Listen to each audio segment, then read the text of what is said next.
Capítulo 12. Extraña enfermedad.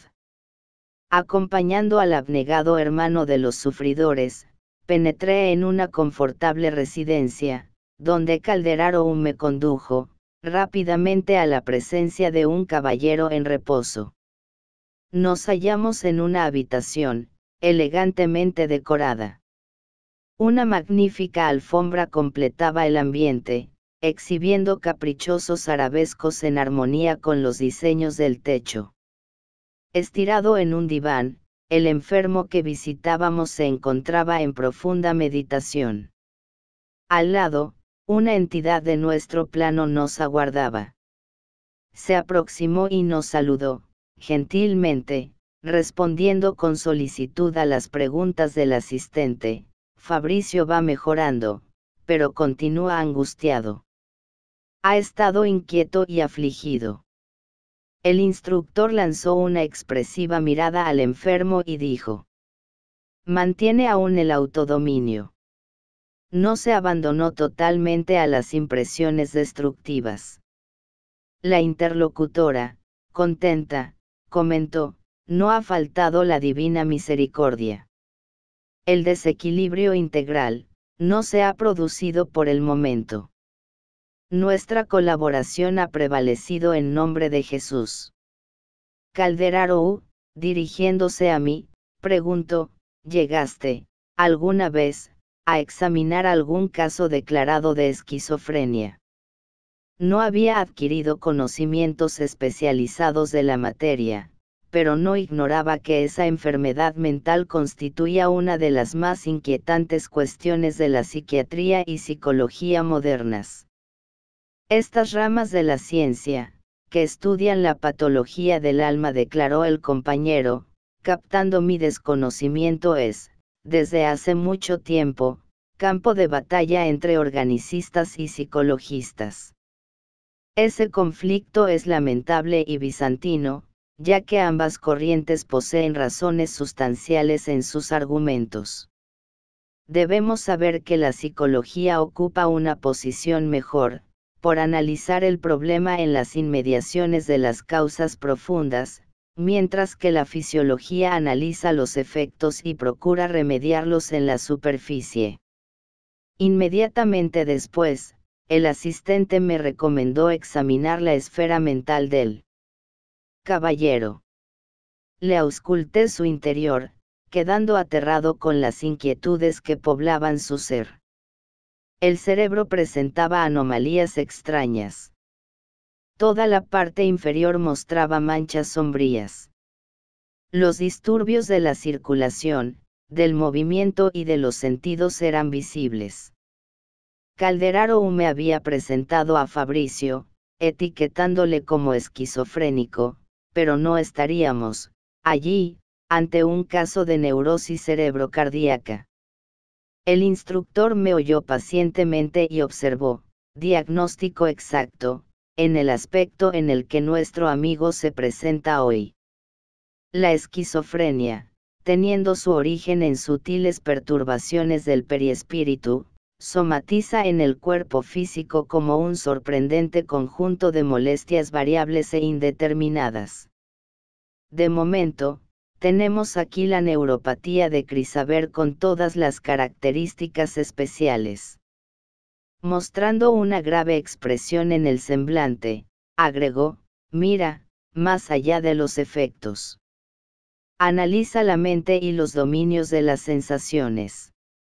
Lancé más profundamente la sonda de mi observación sobre el interior del enfermo y percibí imágenes torturantes en la pantalla de la memoria.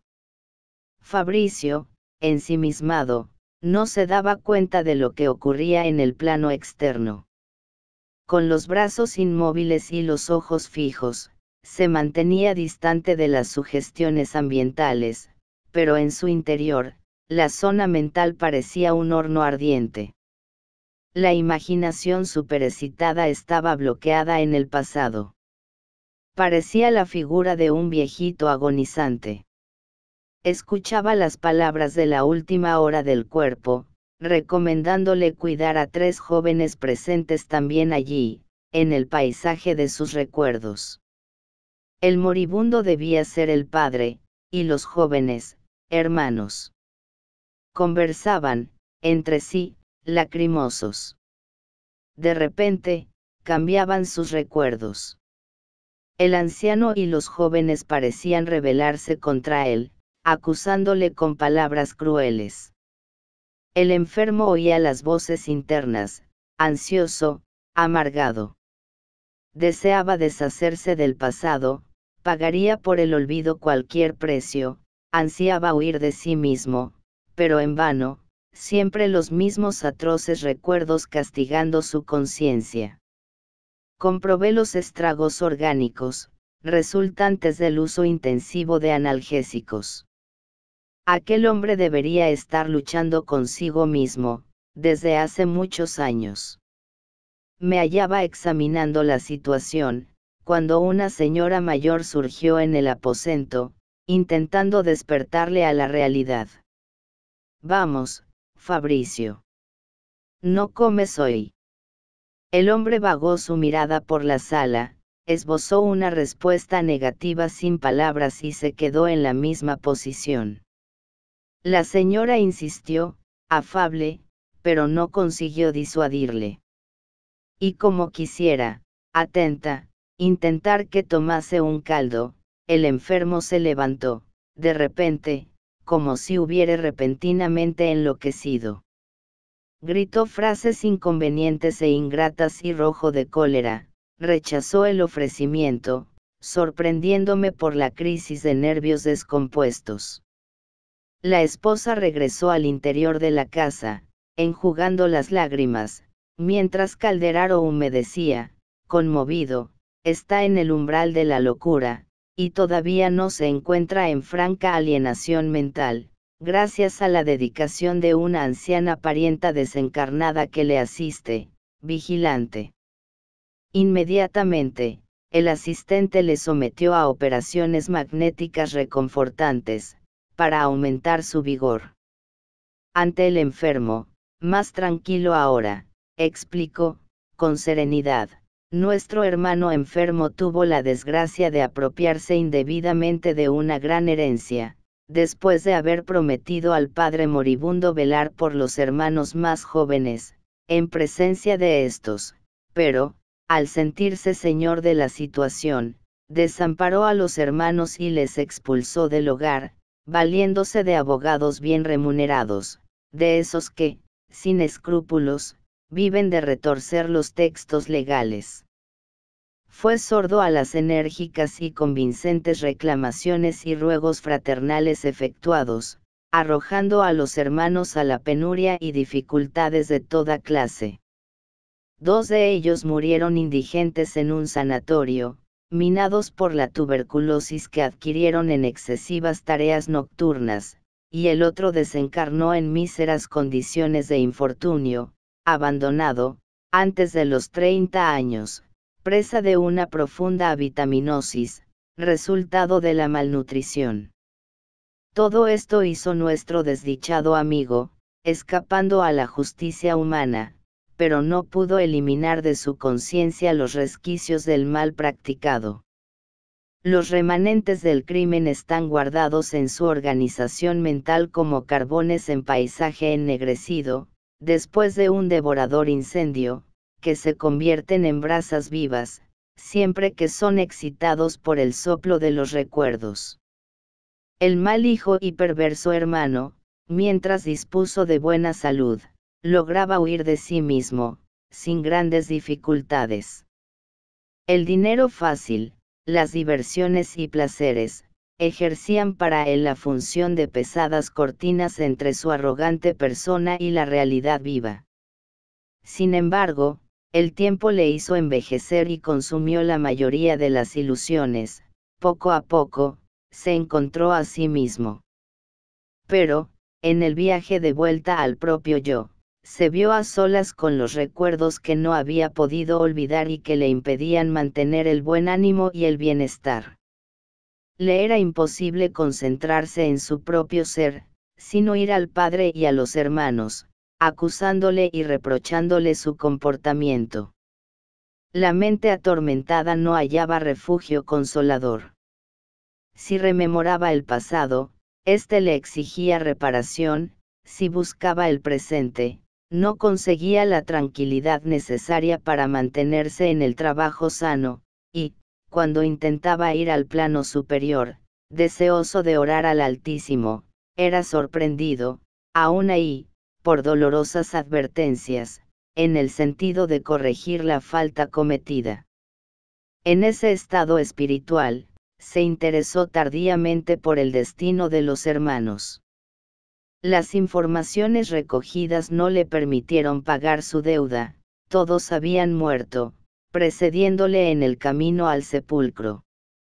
Desde entonces, comprobando que era imposible una rápida rectificación del tortuoso destino, el infeliz se fijó en las zonas más bajas del ser. Perdió las ambiciones nobles y los ideales sanos e ignoró los recursos de la esperanza. Las ventajas materiales, en vez de reconfortarle, le infundían, ahora, un pavoroso tedio e indecible disgusto.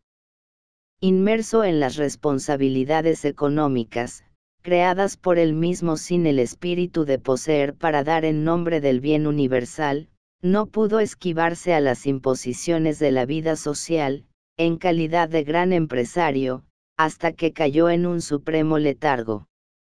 Sintiéndose incriminado en el tribunal de su propia conciencia, comenzó a ver perseguidores en todas partes, adquiriendo fobias lamentables. Para él, todos los platos están envenenados. Desconfía de casi todos los familiares y no tolera las antiguas relaciones. El exceso de recursos materiales le convirtió en un incrédulo de la amistad sincera, dándole privilegios que nunca mereció y acentuando su independencia destructiva, además de extinguir totalmente en su corazón la bendita luz del verbo servir. Como vemos, su situación es absolutamente desfavorable. La condición, que se impuso por los deseos poco nobles que siempre alimentó, es de apatía y de esterilidad. A esa altura de la exposición, Calderaro señaló en particular el cerebro enfermo, y explicó, el sistema nervioso, que se une al encéfalo a través de procesos indescriptibles en la técnica de la ciencia humana, no es más que la representación de un importante sector del perispíritu, según acabamos de estudiar. La mente de Fabricio, experimentando insistentes remordimientos y aflictivas preocupaciones, intoxicó esos centros vitales mediante la incesante emisión de energías corruptoras. Consecuentemente, se produjo lo que en psiquiatría podríamos designar como lesión generalizada del sistema nervioso. Tal desastre alcanzó, en primer lugar, a los centros de las conquistas más recientes de la persona, esto es, a las células y los estímulos más jóvenes, que se localizan en los lóbulos frontales en la corteza motora, inutilizando temporalmente a nuestro amigo para la meditación elevada y el trabajo saludable, y obligándole a retroceder en el terreno espiritual, hacia dentro de sí mismo. Con la mente bloqueada ahora, en plena región instintiva de la individualidad, nuestro enfermo todavía no se encuentra del todo desequilibrado, gracias a la continua asistencia de nuestro plano. Al callar por un momento, pregunté a Calderaro, pero, ¿hay esperanza de un pronto reequilibrio? En absoluto, respondió el instructor, de manera significativa en su caso, las terapias al uso serían inútiles. El espíritu culpable puede recibir los más variados géneros de colaboración, pero debe ser el médico de sí mismo. La justicia divina ejerce su acción, aunque los hombres no la identifiquen en el mecanismo de sus relaciones ordinarias. Los criminales pueden, por mucho tiempo, escapar a la justicia del mundo, pero, más tarde o más temprano, vagarán ante sus hermanos en la humanidad terrestre, en un bajo nivel espiritual, representado en el cuadro de las enfermedades de prueba. Para los familiares y amigos, Fabricio es un esquizofrénico, incapaz de resistir a la insulina por su corazón frágil y cansado. Sin embargo, para nosotros es un compañero accidentado en la ambición inferior, recibiendo los amargos resultados de sus propósitos de dominar con egoísmo en la vida. Al callarse el instructor por unos instantes, me hice algunas preguntas en mi interior. Si el enfermo no ofrecía perspectivas de mejora, ¿cuál era el objetivo de nuestra asistencia? ¿Por qué nos deteníamos frente a un caso insoluble, como aquel, por la imposibilidad de un próximo reencuentro entre el criminal y sus víctimas? Calderaro, captando mis pensamientos, me respondió: estamos aquí, explicó, atento, para proporcionarle una muerte digna. No llegará a enloquecer totalmente. Con nuestra ayuda fraternal, desencarnará antes del eclipse total de la razón. Y al mostrarme asustado, el servicial amigo añadió: Fabricio se casó con una criatura, acreedora del amparo celestial, y esa mujer casi sublime le dio 3 hijos, a los que él se consagró noblemente, preparándoles para la vida. Actualmente son 2 profesores y un médico, dedicados al ideal superior de servir al bien colectivo. Fabricio no tiene derecho a perturbar la familia organizada a la sombra de su amparo material, pero educada sin su personalidad despótica. Por el servicio que prestó a la esposa y a los hijos, recibe ahora ayuda de lo alto, a la hora de su desprendimiento del cuerpo físico, camino de su próximo reajuste espiritual. Las oraciones de la compañera y de los hijos le garantizan una buena muerte próxima, para la cual vamos organizando sus energías y habituando poco a poco a la familia a permanecer en misión activa en el bien sin la presencia material del Padre. El asistente guardó silencio, disponiéndose a hacerle aplicaciones magnéticas en el aparato circulatorio. Estuvo un tiempo administrándole fuerzas alrededor de los vasos más importantes y, enseguida, realizó pases longitudinales, destinados a tranquilizar sus nervios. Ante mi admiración natural, Calderaro explicó: preparamos acceso a la trombosis por la calcificación de ciertas venas. La desencarnación llegará suavemente, dentro de algunos días, como un acto de compasión, indispensable para la felicidad del enfermo y de cuantos siguen de cerca su proceso.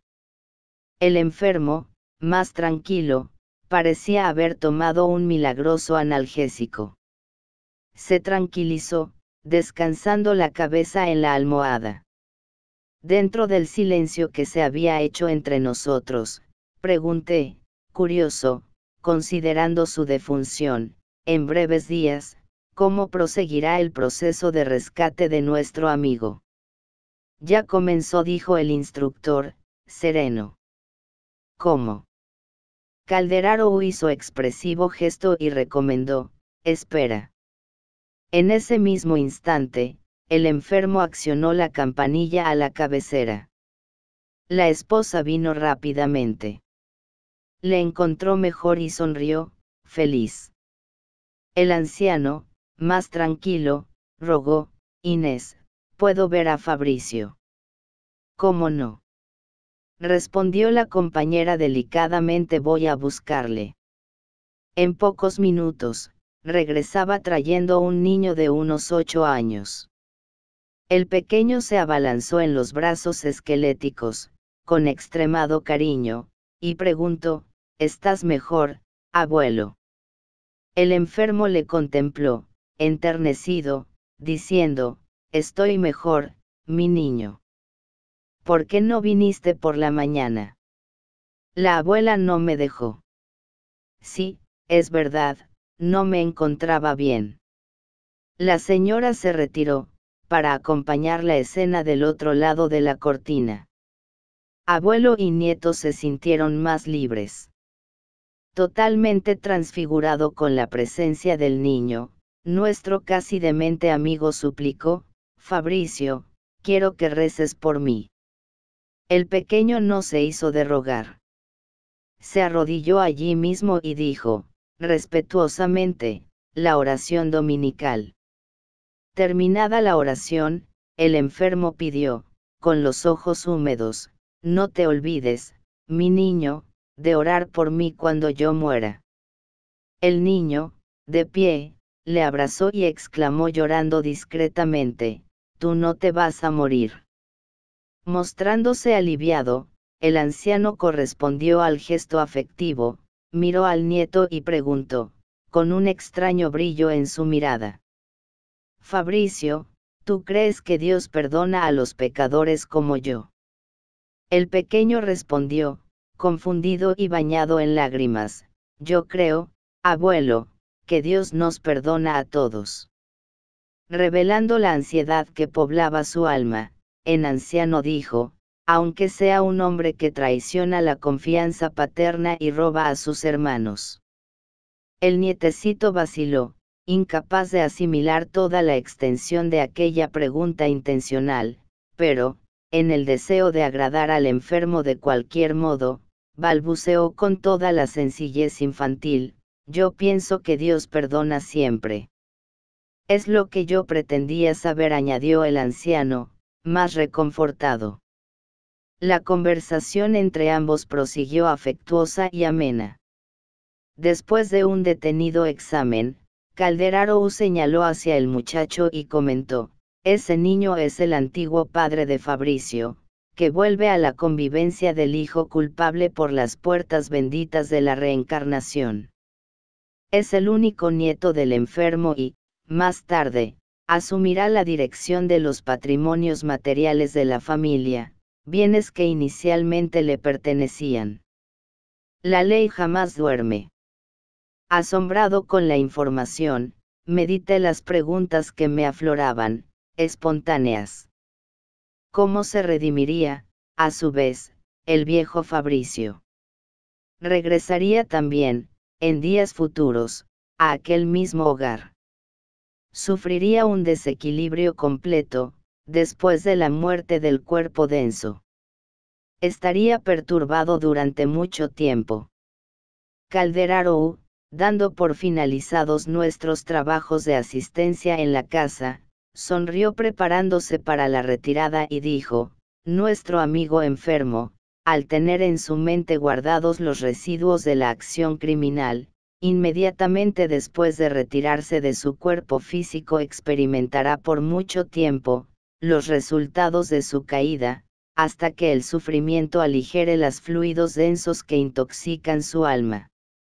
Cuando esa depuración se realice por completo, entonces regresará con sus familiares.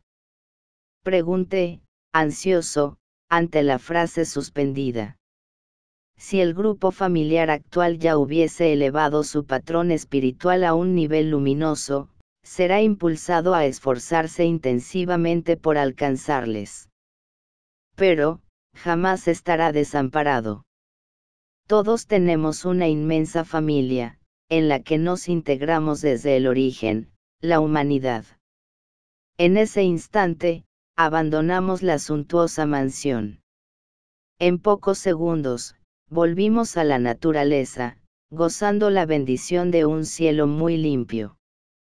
Y mientras mi instructor se refugiaba en sí mismo, atento a las responsabilidades del servicio, expandí nuevos pensamientos, relativos a la amplitud y la grandeza de la justicia divina. Capítulo 13. Psicosis afectiva. Calderaro y yo fuimos, en plena noche, a atender a una infortunada hermana casi suicida. Entramos en una casa modesta, pero confortable, percibiendo la presencia de varias entidades infelices. El asistente parecía tener prisa. No se detuvo en ninguna apreciación.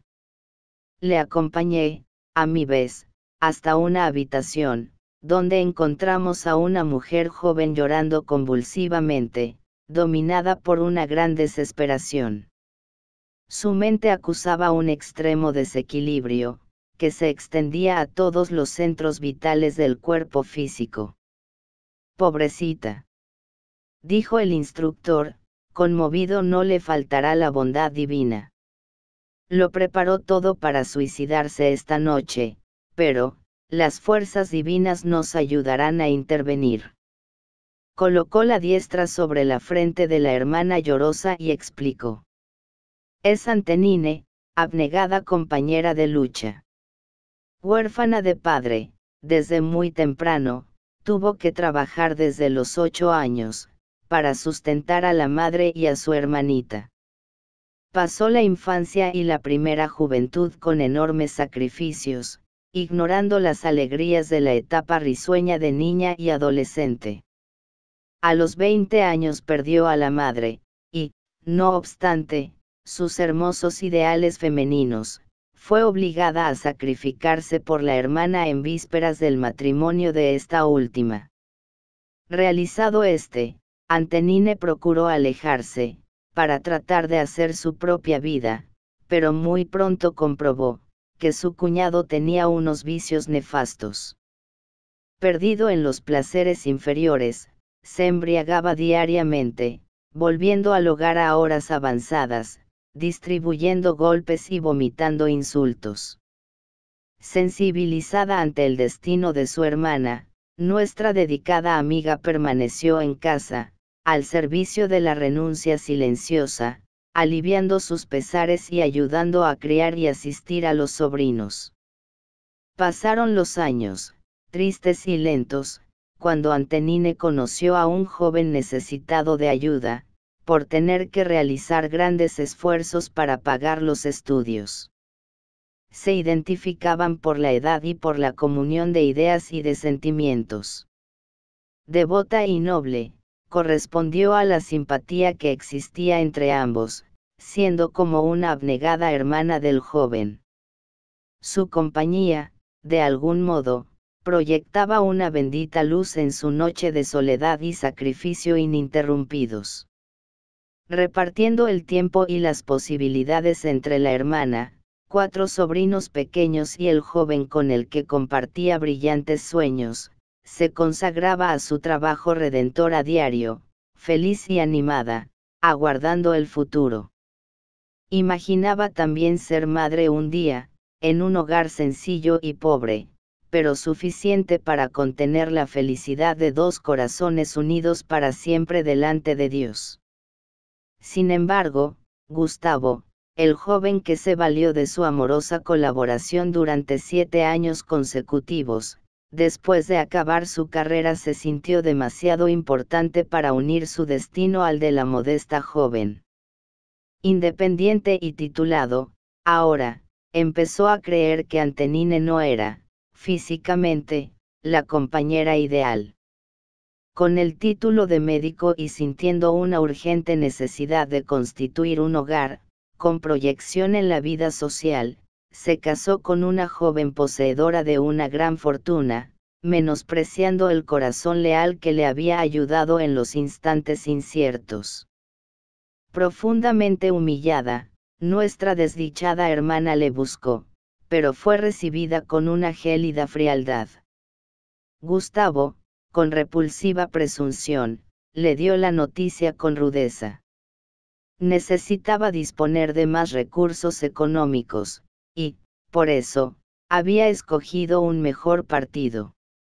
Además le dijo que su estatus requería una esposa que no procediese de un medio social inferior, quería a alguien que no fuese trabajadora de un laboratorio, ni que tuviese las manos callosas, ni canas prematuras. La joven lo oyó todo deshecha en lágrimas, sin reacción, volviendo a la casa, ayer, dominada por el deseo de morir, fuese como fuese. Sintió que se desvanecieron sus esperanzas, despedazadas por el golpe inopinado, que su existencia se redujo a ceniza y polvo y que la renuncia había abierto las puertas de la ruina y de la muerte. Consiguió una dosis de sustancia letal, que pretende ingerir hoy. Después de una breve pausa, me indicó, Examínala mientras administro los socorros iniciales. Me detuve en una investigación minuciosa, por largos minutos. De los ojos de Antenine caían pesadas lágrimas y de su cerebro partían rayos purpúreos, que invadían el tórax y envolvían particularmente el corazón. Torturantes pensamientos se confundían en su mente. Registrando sus ruegos silenciosos, emocionaba oír sus gritos de desesperación y las súplicas ardientes. Era un crimen, pensaba, amar a alguien con tanta ternura. ¿Dónde estaba la justicia del cielo, que no premiaba sus sacrificios de mujer dedicada a la paz doméstica? Aspiraba a ser alegre y feliz, como las compañeras de su niñez, anhelaba la tranquilidad de un matrimonio digno, con la expectativa de recibir algunos hijos, concedidos por la bondad infinita de Dios. Era malo soñar con la construcción de un modesto hogar, con la protección de un compañero simple y bondadoso, cuando las propias aves poseían sus nidos. No había trabajado siempre por la felicidad de los demás. ¿Por qué razones desconocidas la había relegado Gustavo al abandono? Los callos de las manos y alguna cana incipiente no demostraban su dedicación al servicio honesto.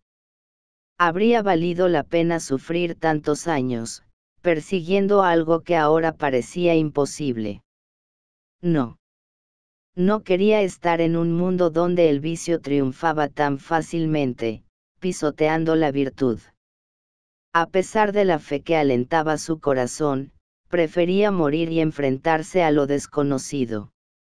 Se sentía desajustada, sin rumbo, casi loca. ¿No era más razonable, se preguntaba a sí misma, buscar las tinieblas del sepulcro que ser internada en un psiquiátrico? Tumbada en la cama, la infeliz escondía el rostro en las manos, sollozando. Nos inspiraba una gran piedad. Calderaro interrumpió el servicio de asistencia, me miró con significativa expresión y comentó: tengo instrucciones para imponerle un sueño más profundo, inmediatamente después de la medianoche. Y, comprobando que esa hora estaba próxima, el asistente comenzó a administrarle aplicaciones fluídicas a lo largo del sistema nervioso simpático. La amplia red de neuronas experimentó la influencia anestésica. Antenine intentó levantarse y gritar, pero no lo consiguió. La intervención era demasiado vigorosa para que la enferma pudiese reaccionar. El instructor prosiguió atento, envolviéndola en fluidos calmantes. En poco tiempo, cediendo a la irresistible dominación, la joven se recostó vencida en la almohada en un estado que podríamos llamar de hipnosis profunda. Calderaro la mantuvo en completo reposo por más de media hora.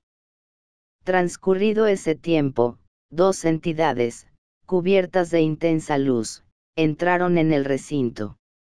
Abrazaron a mi instructor, que me las presentó, cordialmente. Estaban, ahora, junto a nosotros, Mariana, que había sido la madre de Antenine, y Marcio, iluminado espíritu unido a ella, desde siglos remotos. Agradecieron la actuación del instructor, que pasó a la enferma bajo la dirección materna. La señora desencarnada se inclinó sobre su hija y la llamó, dulcemente, como lo hacía en la tierra.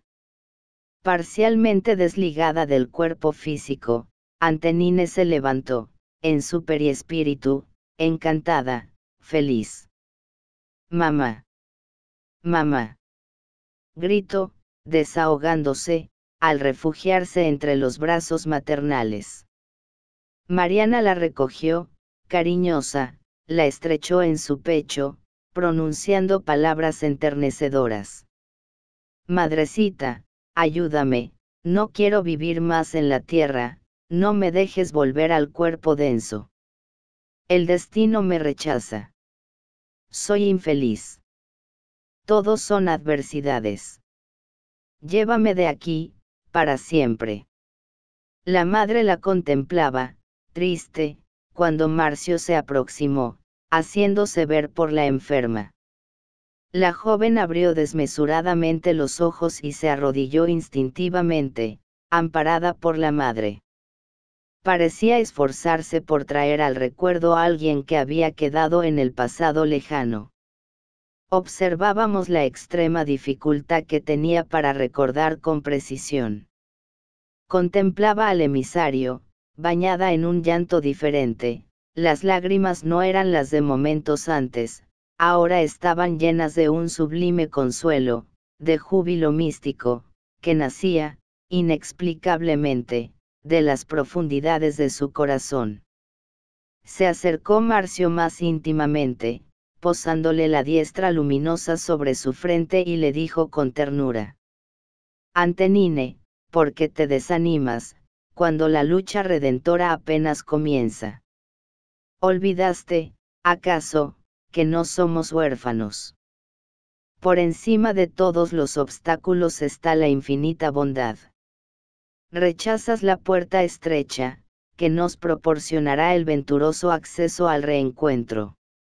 Quizás porque la joven estuviese realizando un excesivo trabajo para reavivar escenas perdidas en el tiempo, el mensajero le comentó, fraternalmente: no fuerces la situación. Cálmate. No es suficiente el presente, lleno de bendito servicio y renovadora luz. Un día, reconquistarás el patrimonio de la memoria total. Por ahora, conténtate con el recuerdo limitado. Aprovecha el tiempo para recomponer el destino, sírvete de las horas para reconducir tus aspiraciones a planos superiores. ¿Qué motivos te sugieren ese crimen, el provocarte la muerte? ¿Qué razones marcan tus pasos en dirección del precipicio tenebroso? Tu madre y yo sentimos, de lejos, el peligro y estamos aquí para ayudarte. Hizo una larga pausa, mirándola amorosamente, y continuó: oh, mi bendita amiga, ¿cómo abriste así el corazón a los monstruos de la desesperación? Dime, no te calles. No soy tu juez, soy tu amigo de la eternidad. No tendré el consuelo de poderte oír. La enferma deseaba hablar, mientras los suaves rayos de luz, emitidos por Marcio, la rodeaban toda, sofocando su garganta, en el éxtasis de aquellos instantes inolvidables. Pero, él, deseando evidentemente proporcionarle la oportunidad de un desahogo más amplio, la levantó con cuidado, e insistió: habla. Animada, Antenine balbuceó, tímida: estoy exhausta. Pero jamás fuiste olvidada. Recibiste 1000 recursos distintos de la providencia, indispensables para el valioso servicio de redención. El cuerpo físico, las bendiciones del sol, las oportunidades del trabajo, las maravillas de la naturaleza, los lazos afectivos y los propios dolores de la experiencia humana no son inestimables dones del divino abastecimiento.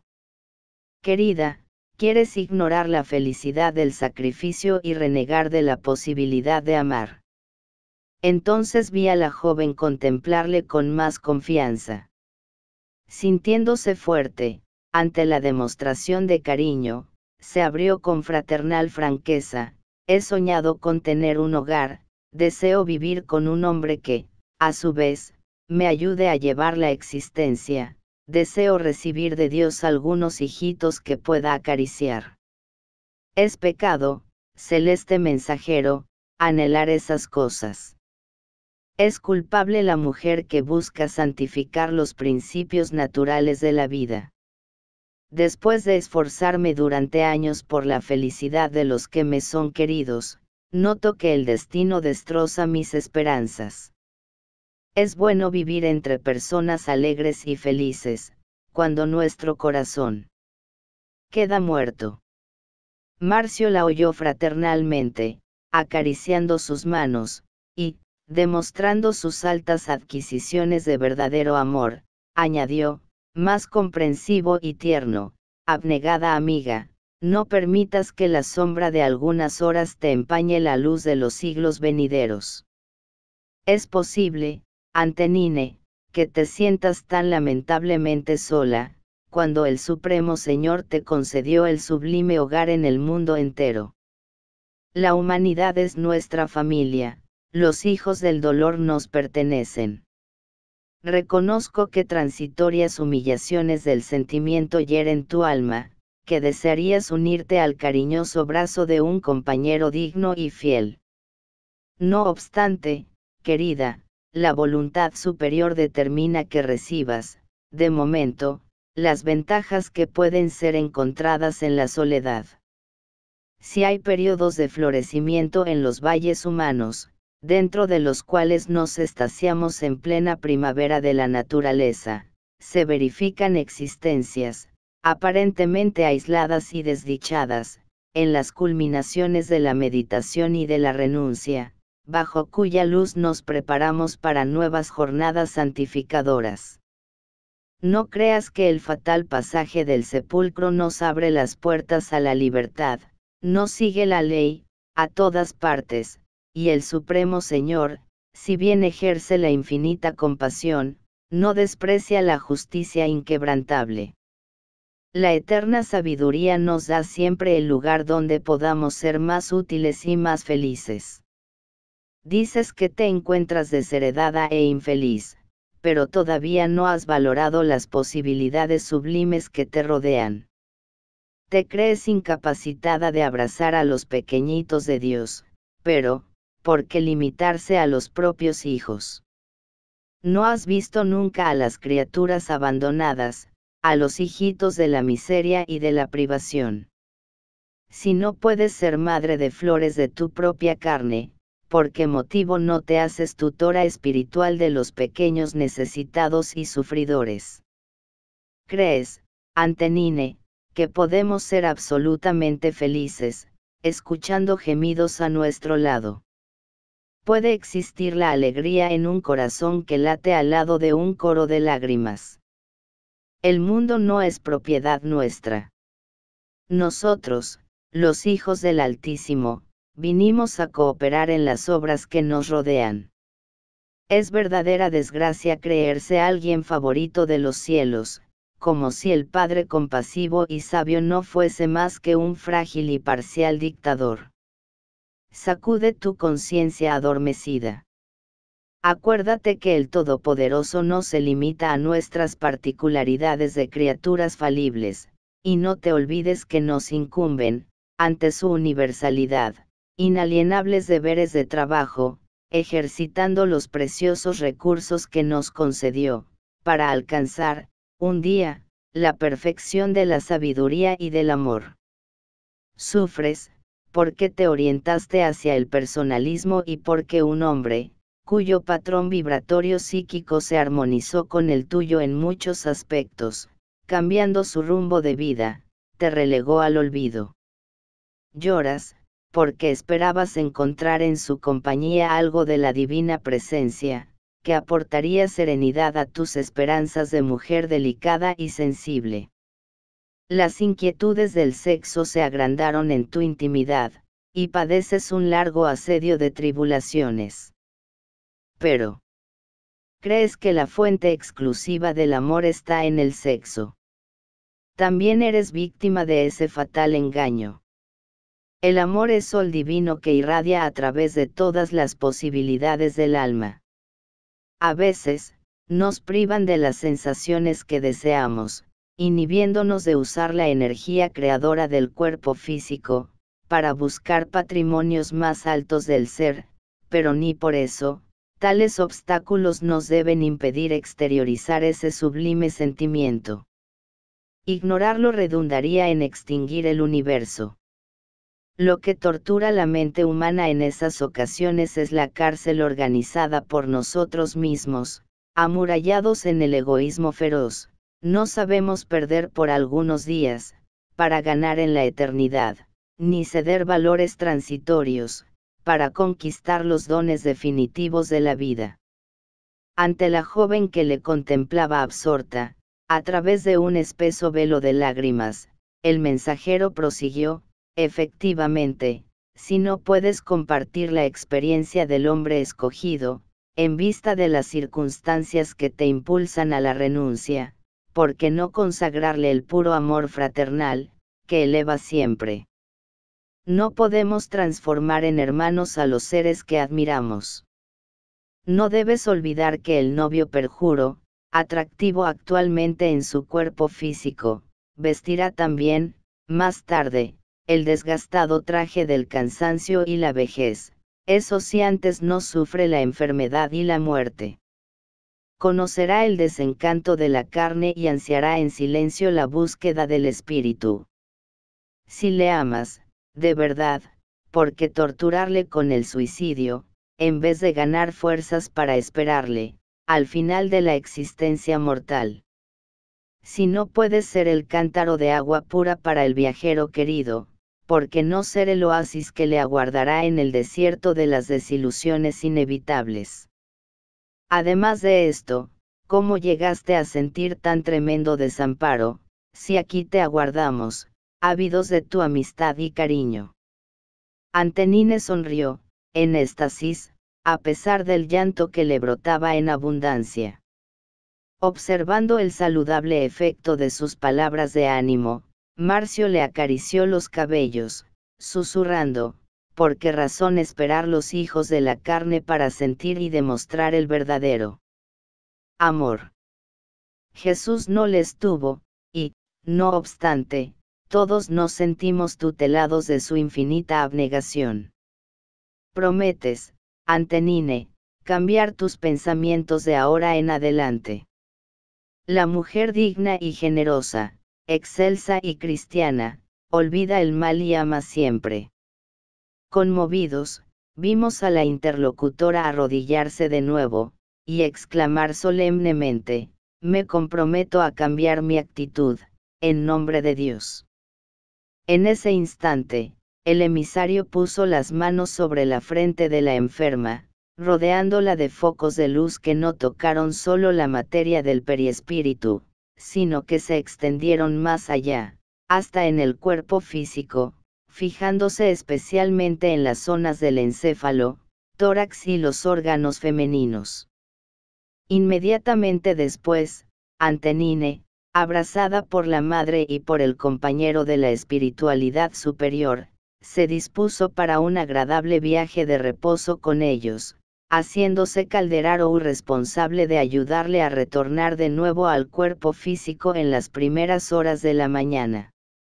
Estimulado con las observaciones de la noche, regresamos al cuarto de la joven casi suicida. Entre las 6 y 7 horas, la progenitora desencarnada trajo a la hija, en cuyo rostro brillaba una ignorada e incomprensible felicidad. El instructor le ayudó a entrar de nuevo al cuerpo físico, rodeando su cerebro de emanaciones fluídicas anestesiantes, para evitar el júbilo de recordar, en toda su extensión, la experiencia de la noche. Si hiciese esto, dijo Calderaro, probablemente enloquecería de felicidad. De esta manera, la alegría vivida tan intensamente por ella se archivaría en su organismo bajo la forma de nuevas fuerzas, estímulos desconocidos, valor y satisfacción de una procedencia ignorada. En efecto, en algunos minutos Antenine despertó, como si fuera otra criatura, se sentía inexplicablemente reanimada, casi feliz. Uno de los sobrinos pequeños entró en la habitación, llamándola. La generosa tía le contempló, extasiada. Alguna energía prodigiosa, que no le era dado conocer, le había devuelto el interés por la vida. Se sintió contenta con los rayos de sol que atravesaban la vidriera y bendecía el cuarto humilde donde luchaba por atender a los designios de Dios, y sonreía por haber pensado ayer en huir, sin razón, al aprendizaje del mundo. no le había agraciado la providencia con gran número de bendiciones. Contempló a la encantadora criatura pobremente vestida, que le pedía acompañarle al pequeño jardín, donde brotaban flores nuevas. ¿Qué importa el insignificante bache sentimental ante los trabajos sublimes que podría realizar, en su posición de mujer sana y joven? Los hijos de la hermana no le pertenecían igualmente. ¿No era más noble vivir para ser útil, esperando siempre la inagotable misericordia? Tía Antenine. Tía Antenine, vamos. Vamos a ver el rosal nuevo. Gritaba el travieso niño de 5 años, en alegre invitación a la vida. Observando sus fuerzas recuperadas, la vimos, sinceramente jubilosa, levantarse y responder sonriendo: espera. Ya voy, hijo. Capítulo 14. Medida salvadora. Habíamos terminado la colaboración activa, en un elevado ambiente consagrado a la oración, cuando un compañero se acercó a nosotros, reclamando la ayuda del asistente en un caso particular. Calderaro seguramente conocía los pormenores de la situación, porque entre ambos pronto se estableció un curioso diálogo. Desgraciadamente, decía el informante, nuestro amigo Antidio no sobrelleva la situación. Permanece en un abatimiento casi total. Se vinculó de nuevo a peligrosos elementos de la sombra, y volvió a los desaciertos nocturnos, con grave perjuicio para nuestro trabajo de socorro. ¿No le valieron las mejoras de la quincena pasada?, preguntó fraternalmente el instructor. Las aprovechó, para volver a la irreflexión, más rápidamente aclaró el interlocutor con tono afligido. Pero, tengamos en cuenta, que se hallaba casi del todo inmerso en la locura. Sí, consiguió otra vez un estado orgánico envidiable, gracias a tu última intervención, pero, después que se vio fortalecido, volvió al alcohol descontroladamente. La sed ardiente, provocada por su propia indiferencia y por la instigación de los obsesores que, voraces, se aferran a él, cambió su sistema nervioso. El periespíritu, semi-liberado del cuerpo denso por los perniciosos procesos de la embriaguez, llena su mente de atroces pesadillas, agravadas por la actuación de las entidades perversas que le siguen paso a paso. ¿Estará en casa a esta hora?, preguntó Calderaro con interés. No, dijo el otro, abatido, le dejé, hace poco, en un lugar poco digno, donde la situación de nuestro enfermo volvió a tomar características lamentables. El instructor estudió el caso en silencio, durante algunos instantes, y comentó: veamos cómo actuar. Si la otra vez la ayuda consistió en restituir el equilibrio orgánico, ahora debemos actuar al contrario. Conviene administrarle una temporal y más acentuada falta de armonía al cuerpo. En este, como en otros procesos difíciles, la enfermedad siempre rectifica. Y, mirando al benefactor desencarnado del enfermo distante, dijo: de acuerdo. Perfectamente, contestó él, sin vacilar. Tú eres especialista en asistencia, y yo respeto tus decisiones. Lo que nos interesa es la salud efectiva del infeliz hermano, que se entregó sin defensa al vicio. Nos dirigimos hacia el lugar donde debíamos ayudar al amigo extraviado. Entramos al recinto, con amplias ventanas y abundantemente iluminado. El ambiente sofocaba. Las emanaciones desagradables se hacían cada vez más espesas, según avanzábamos. En el salón principal del local, poblado de extravagantes adornos, algunas decenas de parejas bailaban, teniendo las mentes absortas en las bajas vibraciones que la atmósfera emitía con fuerza. Una indefinible impresión dominó mi ser. No provenía de la extrañeza que la indiferencia de los hombres y la liviandad que las mujeres provocaban, lo que me asombraba era la escena que ellos no veían. La multitud de entidades perturbadas y viciosas que se movían allí era enorme. Las parejas no bailaban solas, sino que, inconscientemente, correspondían, en el ritmo impetuoso de la música inferior, a los gestos ridículos de los compañeros irresponsables que les eran invisibles.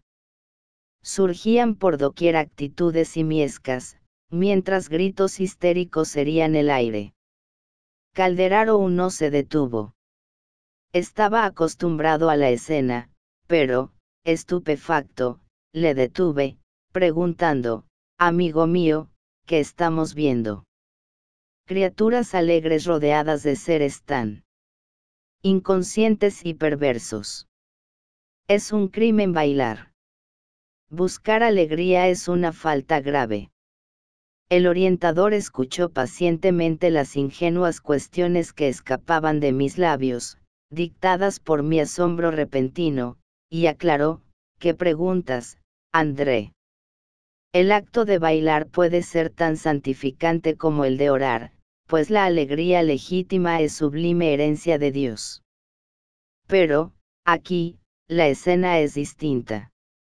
El baile y la alegría en esta casa significan un retorno declarado a los estados primitivos del ser, con ineludibles agravantes de perversión de los sentidos.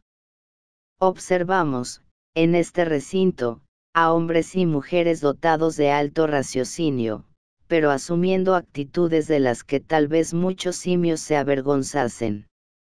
No obstante, alejemos cualquier recriminación por nuestra parte, compadezcámosles simplemente.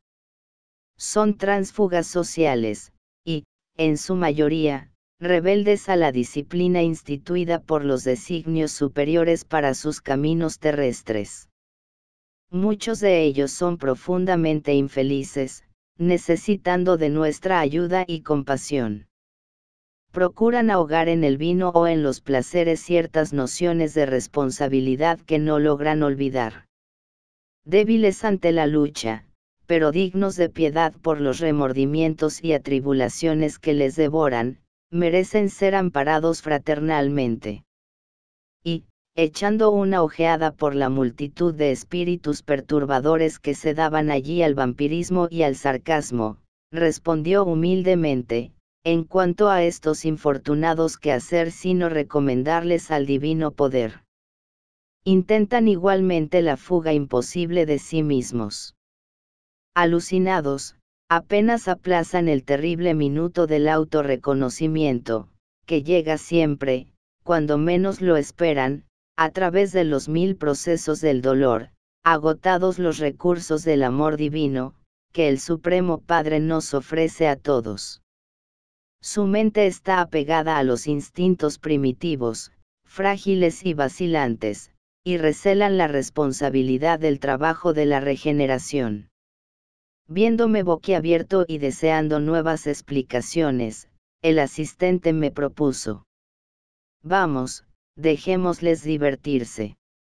El baile, en este lugar, no deja de serles, en última instancia, un beneficio.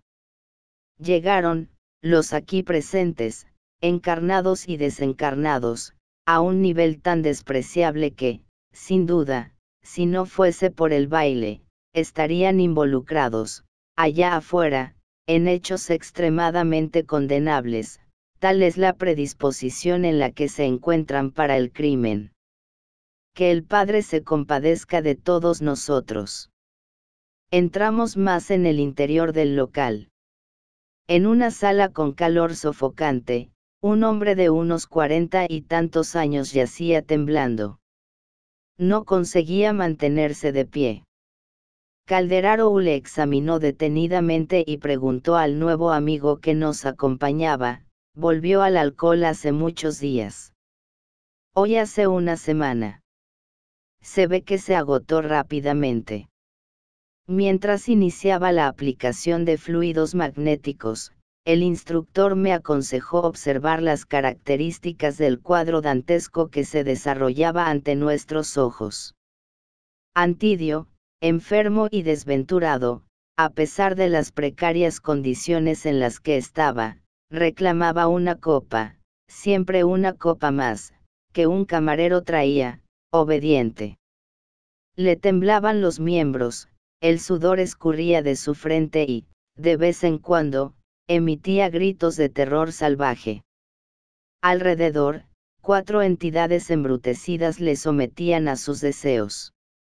Dominaban su cuerpo físico, alternativamente, una a una, relevándose para experimentar la absorción de las emanaciones alcohólicas, sintiendo un singular placer.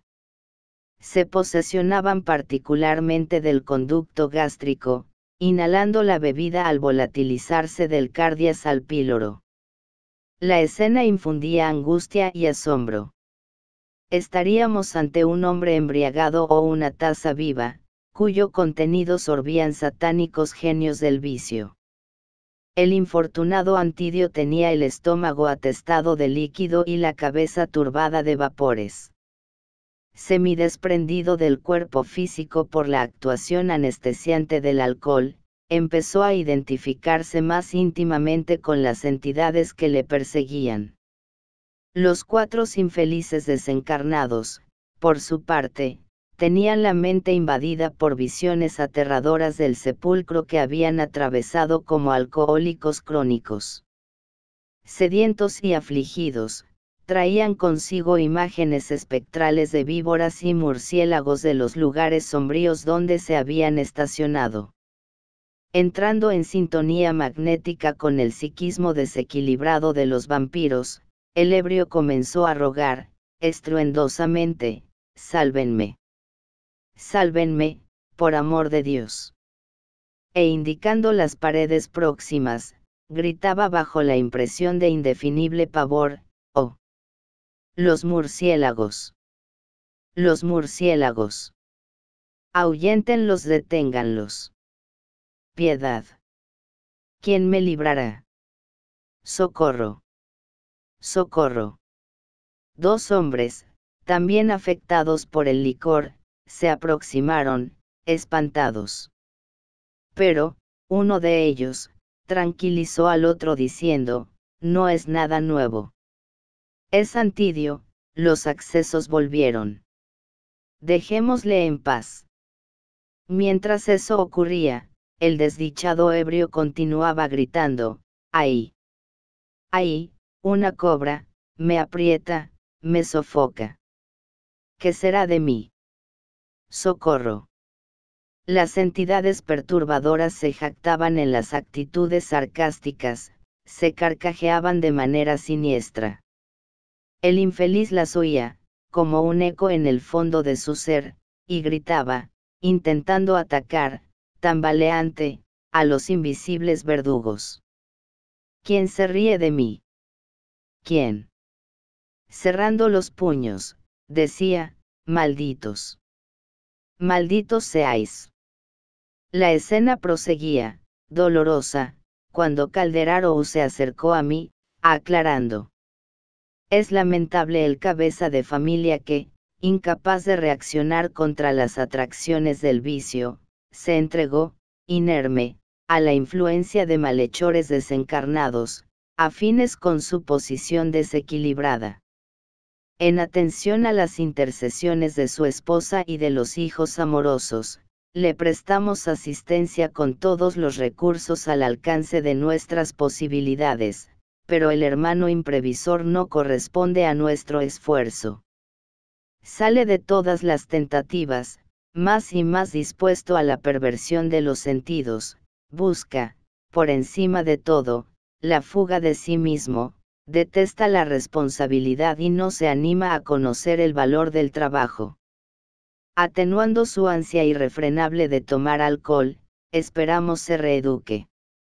Pero, para esto, usaremos ahora un recurso drástico, ya que el desventurado se muestra hostil a todos nuestros procesos de auxilio. Fijando en mí una expresiva mirada, concluyó, Antidio, por algún tiempo, a partir de hoy, será amparado por la enfermedad. Conocerá la prisión de estar en cama, durante algunos meses, para que no se le pudra el cuerpo en un psiquiátrico, lo que se podría producir dentro de algunos días, lanzando a la noble mujer y a 2 niños en una terrible incertidumbre futura.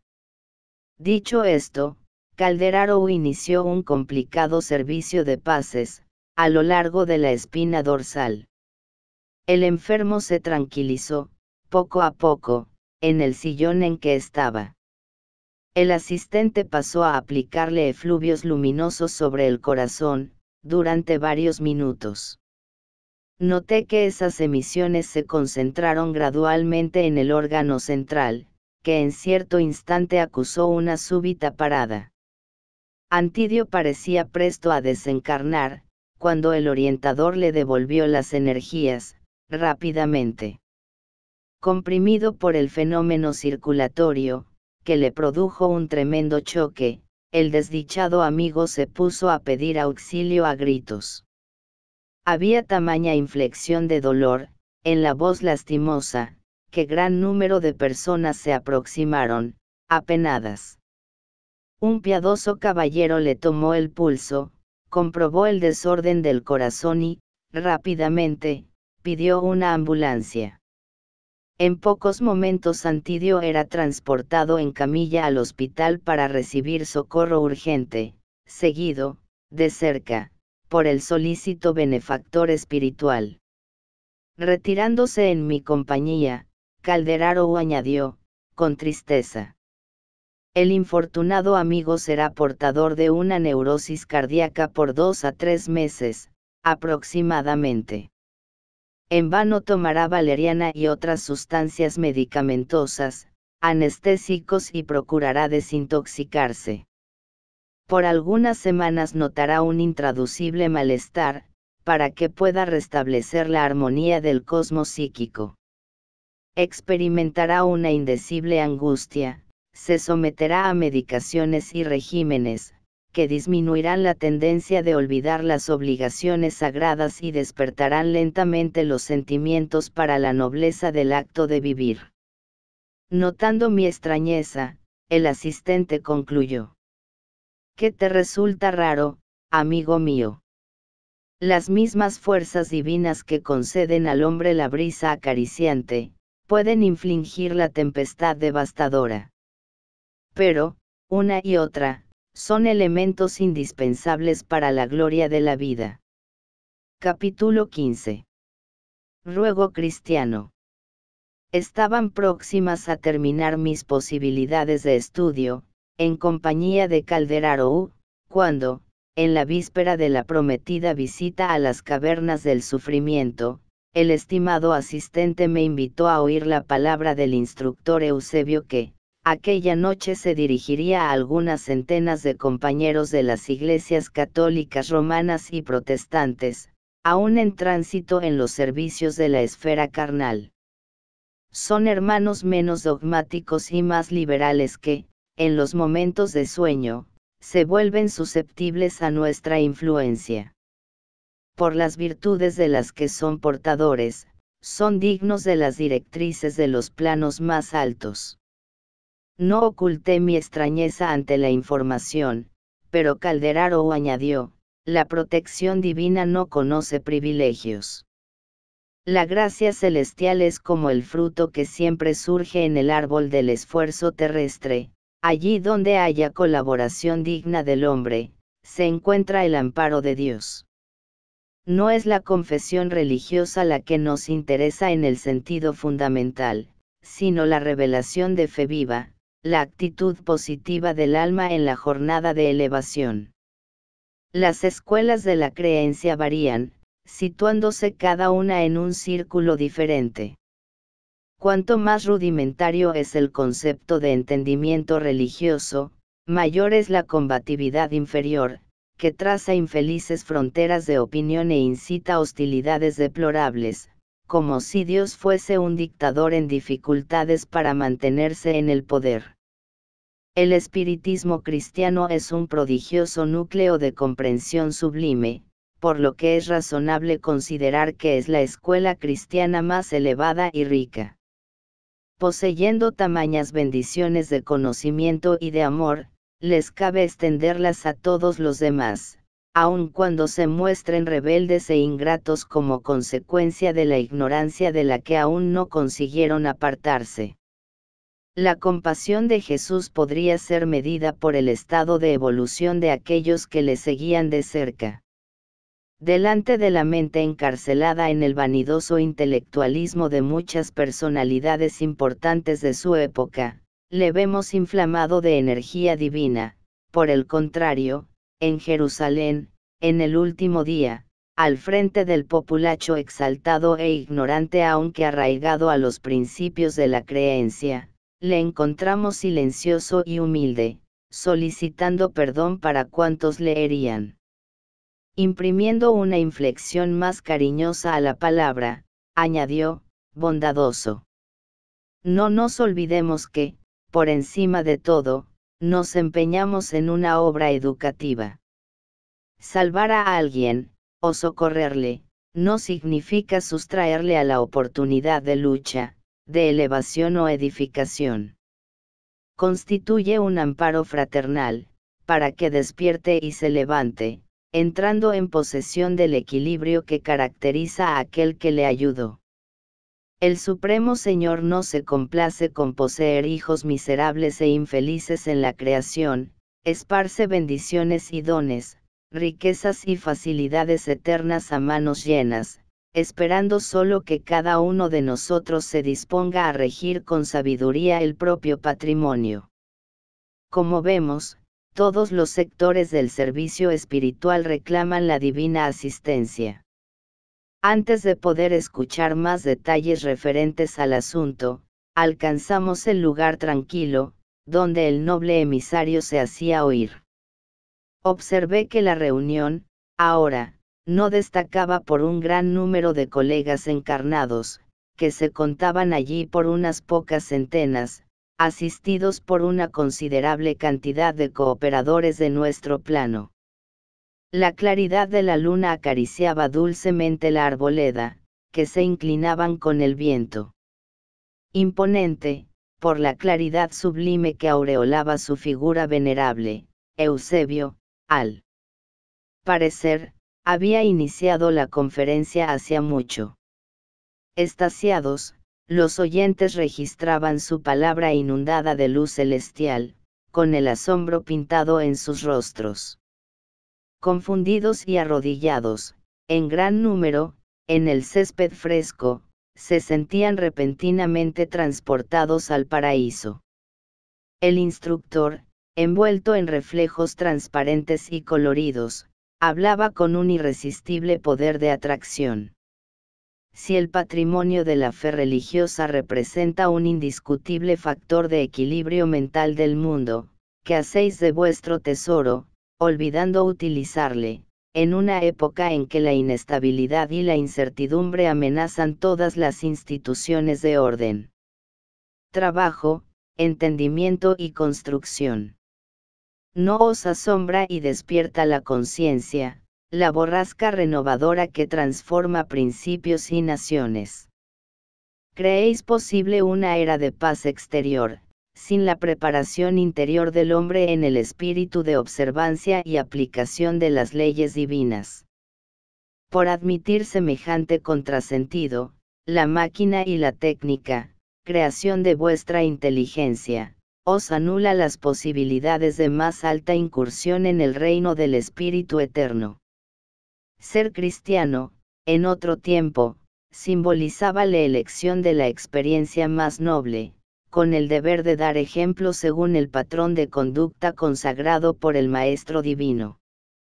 Constituía un ininterrumpido combate al mal con las armas del bien, una manifestación activa del amor contra el odio, la seguridad de la victoria de la luz contra las sombras y el triunfo incontestable de la paz constructiva sobre la discordia destructora. En tiempos del corrupto Imperio Romano, los seguidores del Evangelio no se exponían a polémicas mordaces, ni se enredaban en las telas del personalismo disolvente, ni malgastaban posibilidades preciosas, levantando fronteras dogmáticas. Se amaban en nombre del Señor, y ofrecían su propia vida, en señal de gratitud a aquel que no dudó en seguir hacia la cruz por amor a todos nosotros. Erguían sus más sublimes santuarios en la comunión con los principios santificantes que les identificaban con el Salvador del mundo. Sabían perder ventajas transitorias, para conquistar los imperecederos tesoros celestiales. Se sacrificaban los unos por los otros, en viva demostración de devoción fraternal. Repartían los sufrimientos y multiplicaban los júbilos entre sí. Morían en testimonios angustiosos, para alcanzar la vida eterna. Luchaban con los desequilibrios de su época y de sus contemporáneos, no a golpes de maldición, ni con la espada, sino por la práctica de la renuncia, sometiéndose a disciplinas crueles y revelando, en las palabras, en los pensamientos y en los hechos, el mensaje sublime del Maestro que renovó sus corazones. Vosotros, herederos que sois de aquellos héroes anónimos, que vivieron en los sufrimientos, con el espíritu vuelto hacia las promesas de Cristo, que hicisteis de la esperanza transformadora, de la confianza sin vacilación. ¿Dónde colocasteis la fe viva que vuestros patriarcas adquirieron al precio de sangre y de lágrimas? ¿Qué es el espíritu de fraternidad que distinguía a los aprendices del Evangelio? Enriquecidos por las gracias del cielo, poco a poco olvidasteis las puertas de la revelación divina a cambio de las comodidades humanas. Construisteis, entre vosotros mismos, barreras difíciles de superar. Os intoxica el dogmatismo y os corrompe la secesión. Vuestros horizontes mentales están oscurecidos por estrechas interpretaciones del plano divino. Establecéis hostilidades en nombre del reino de Dios que significa amor universal y unión eterna. Ensuciáis la fuente de las bendiciones, maldiciéndoos unos a los otros, invocando para eso, al príncipe de la paz, que, para ayudarnos, no vaciló ante su propia muerte. ¿A qué delirio llegasteis, estableciendo rivalidades para la imaginaria obtención de privilegios divinos? Antiguamente, los compañeros de Cristo se disputaban la oportunidad de servir, no obstante, en la actualidad, buscáis la mínima ocasión para que os sirvan. Reverenciáis al Señor la luz de los siglos, y os mantenéis en las sombras del nefasto egoísmo. Proclamáis en él la gloria de la paz, e incentiváis la guerra fratricida, en que hombres e instituciones se matan recíprocamente. Recurrís al Divino Maestro, centralizando en su infinita bondad la fuente inagotable del amor, pero cultiváis la desarmonía en lo más recóndito de vuestro ser. ¿Por qué extrañas convicciones creéis conquistar el paraíso, a fuerza de palabras? Olvidasteis que la palabra, divina en sus fundamentos, es siempre creadora. ¿Cómo admitir la redención al precio de simples palabras a las que no concedéis ningún significado por las acciones? Sin embargo, es imperioso reconocer el carácter sublime de vuestra tarea en el mundo. Jesús fundó la religión del amor universal, que los sacerdotes políticos dividieron en varias escuelas orientadas por un sectarismo injustificable. A pesar de ese error lamentable de los hombres, la esencia de vuestros principios es la misma que mantuvieron el coraje y la nobleza de los trabajadores sacrificados en los primeros días del cristianismo.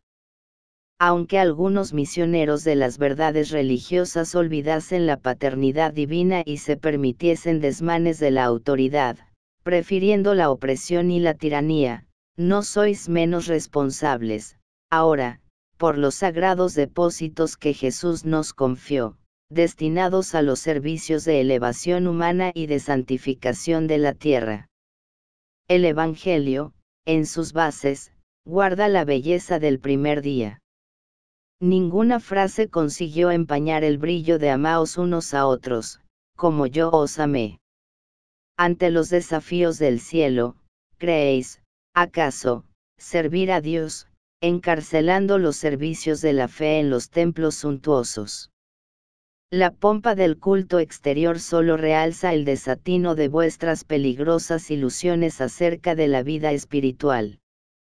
La divina misión del Maestro sería infructífera, si el Evangelio permaneciese circunscrito a las trincheras sectarias, donde os refugiáis presuntuosamente, con el objetivo de inflamar la hoguera de las hostilidades, aparentemente cordiales.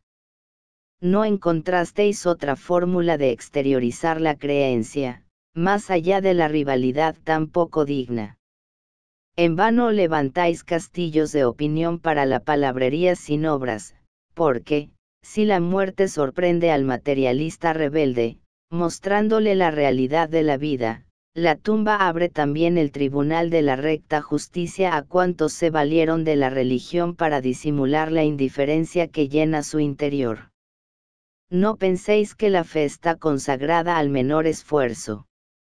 Como ocurre a la ciencia, la religión tiene su trabajo específico en el mundo. Es una fuerza de equilibrio del pensamiento y sus servidores deben colaborar en la armonía de la mente humana. En la actuación de la fe positiva reside la fuerza reguladora de las pasiones, de los impulsos irresistibles de la animalidad de la que todos emergemos, en el proceso evolucionista que dirige nuestra existencia. Jesús, por esto, no confinó sus enseñanzas al estrecho círculo de los templos de piedra. Respetó, en verdad, los monumentos que recordasen los lugares santos de la oración, consagrados a las manifestaciones superiores del Espíritu, pero, no se cristalizó en las actitudes de adoración, vivió conquistando amigos para el reino del cielo. No impuso a sus seguidores normas rígidas de acción, les pedía amor y entendimiento, fe sincera y buen ánimo para los servicios edificantes. Aproximándose a Magdalena, no divaga en vanas conversaciones, le interesa el corazón en el sublime apostolado renovador. Visitando a Zaqueo, bendice su esfuerzo noble y constructivo. Dirigiéndose a la mujer samaritana, no desciende a las contiendas inútiles, la impresiona por el contacto de su alma divina, haciéndole abandonar el viejo cántaro de la fantasía, para que busque las fuentes eternas. Conviviendo con ciegos y leprosos, locos y enfermos de todas clases, fue un ejemplo de vida social, basada en la fraternidad más pura y en los más elevados estímulos a la santificación. Por fin, inmolado en la cruz, sus dos últimos compañeros eran ladrones confesos, a los cuales no vaciló en dirigir la palabra fraternal, inflamada de amor. ¿Cómo invocar su nombre para justificar los desvaríos de la separación por motivos de fe? ¿Cómo apoyarse en el amigo de todos para iniciar luchas de opinión, encendiendo hogueras de odio en perjuicio de la solidaridad común de la que Él nos dio ejemplo hasta el supremo sacrificio? No será denigrar su memoria el difundir la discordia en su nombre. Noté que las palabras del orador provocaban una profunda impresión. La mayoría de los oyentes lloraba de emoción, sintiéndose ante el juicio celestial. Eusebio, que mantenía la atención general, prosiguió, sereno, no se os reclama que perdáis el depósito espiritual de la creencia venerada. En todos los sectores, donde florece la siembra de Cristo, es posible honrar la ley divina, grabando los sublimes párrafos en el corazón. Lo que se pide a vuestro espíritu de creencia es que aprovechéis las bendiciones celestiales esparcidas sobre vosotros en caudalosas corrientes de luz. No limitéis, por tanto, la demostración de la confianza en el Altísimo a los rituales del culto externo. Bard la indiferencia que congela las basílicas suntuosas. Seamos verdaderos hermanos unos de los otros. Transformemos la Iglesia en el dulce hogar de la familia cristiana, cualquiera que sean nuestras interpretaciones. Olvidemos la falsa afirmación que los tiempos apostólicos pasaron para siempre. Cada aprendiz del Evangelio guarda, en su propia vida, un reducto destinado al culto vivo del Divino Maestro, ante el cual se presenta la multitud de los necesitados, todos los días. Amando y socorriendo, creyendo y actuando, Jesús amparó la mente desequilibrada del mundo greco-romano, infundiéndole una vida nueva, en favor de la humanidad más feliz. Así, igualmente, cada discípulo de la fe redentora puede y debe cooperar en el levantamiento de los hermanos frágiles y vacilantes. Huid del fariseísmo de los tiempos modernos que se niega al auxilio fraternal, en nombre del genio satánico del cisma dogmático. Jesús nunca fue predicador de la falta de armonía, jamás aceptó la vanidad petulante de los que se declaran puros por los labios, manteniendo el corazón atascado en el lodo del orgullo y el egoísmo. Pongamos nuestra confianza en Dios, ampliando su reino bendito de redención. Aguardar el cielo, menospreciando la tierra, es producto de la insensatez. Ninguno de nosotros sobornará a la justicia divina, aunque permanezcáis cultivando, muchas veces, la idea de un ridículo comercio con la divinidad. Si un labrador jamás va a la selva o al pantano peligroso si no tiene un trabajo que realizar, ¿cómo permanecer sin deberes inmediatos junto a los paisajes del crimen y las tinieblas, de la inquietud y el sufrimiento? El hermano caído es nuestra carga preciosa, la dificultad nuestro santo incentivo, el dolor nuestra escuela purificadora. Abracémonos, pues, unos a otros, en nombre del Cordero de Dios, que reformó nuestra mente, alzándola a planos superiores por la ascensión gloriosa, a través del sacrificio. Solamente así, amigos míos, es posible corresponder al elevado destino que nos corresponde. Delante de un mundo peligroso, alucinado por ambiciones rastreras, por el odio y la miseria, secuencias de las guerras incesantes y aniquiladoras, armonicémonos en Jesucristo, para poder equilibrar el plano físico. Las sombras perturbadoras, no lo olvidéis, vagan en torno de vuestros pasos y de vuestras instituciones, en ronda siniestra. Evitad la subversión de los valores espirituales, ahuyentad a las tinieblas que amenazan las organizaciones político-religiosas. Temda la ciencia que habla sin sabiduría, libraos del raciocinio que calcula sin amor, revisad la fe para que sus impulsos no se desordenen, en detrimento de la edificación. La corteza de la tierra es actualmente un campo de batalla más duro y más doloroso. Despertad la conciencia adormecida y adaptaos a la ley divina, olvidando el cautiverio de la ilusión. La salvación es trabajo continuo de renovación y de perfeccionamiento. Proclamemos al mundo atormentado nuestra fe en Jesucristo para siempre. Eusebio, al terminar, estaba aureolado de prodigiosas emisiones de luz. La asamblea mostraba una gran estupefacción. Un gran grupo de colaboradores de nuestro plano elevó la voz en armonía, entonando un conmovedor cántico de glorificación al Supremo Señor. Las melodiosas notas del himno se perdían, a lo lejos, en la arboleda distante en alas de suave brisa. Terminada la reunión, observé que los amigos encarnados, bajo el amparo de colegas de nuestras actividades de socorro, no se alejaron animados y optimistas, porque muchos de ellos, comprendiendo, tal vez con más claridad, fuera del vehículo denso de la experiencia física, los errores de la creencia desviada, se retiraban cabizbajos, sollozando.